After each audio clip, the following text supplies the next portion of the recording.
Vision 2030, madini ni maisha na utajiri. Waziri wa madini Mheshimiwa Anthony Mavunde amesema kuwa kuanzia tarehe 1 Julai 2025 mfumo wa ulipaji mrabaha (royalty) kwa wachimbaji wa madini ya metal base metals kwa biashara ya ndani ya nchi utabadilika, ambapo sasa utatozwa mahali madini yanapopelekwa badala ya mahali yanapotoka, hususan madini yanayopelekwa viwandani, katika hatua inayolenga kuongeza tija kwa wachimbaji wa madini hayo sambamba na ukusanyaji wa mapato ya serikali. Hatua hiyo ni sehemu ya serikali kupitia Wizara ya Madini kuendelea kuonesha dhamira ya dhati katika kuimarisha sekta ya madini kwa kuweka mkazo katika kuwawezesha wachimbaji wadogo kukua hadi kufikia kiwango cha wakati na hatimaye kuwa wachimbaji wakubwa.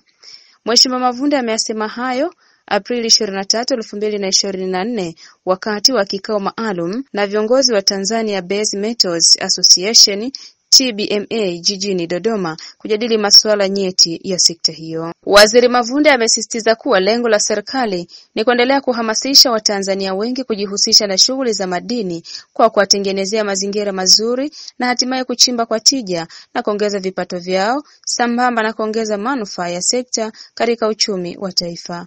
Mheshimiwa Mavunde amemwelekeza Kamishna wa Madini kuhakikisha anaandaa utaratibu maalum wa kushirikiana kwa karibu kati ya wizara na taasisi nyingine kama TRA, NEMC na taasisi nyingine ili kuhakikisha wachimbaji wadogo wanapata huduma yoyote kutoka serikalini kwa urahisi.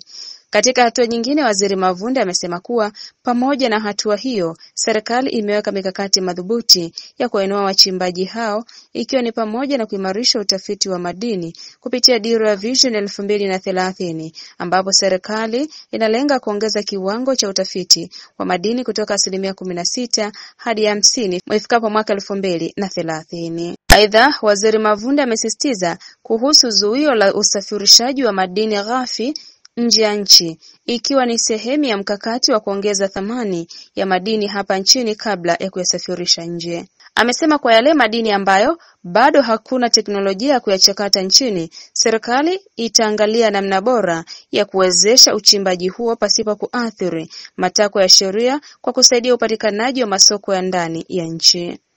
Sekta ya madini inaendelea kuwa mhimili muhimu wa uchumi wa taifa, ambako mchango wake katika pato la taifa umefikia 10.1% kwa mwaka 2024.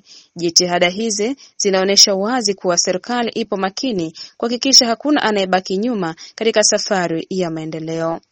Mohab TV, Dodoma.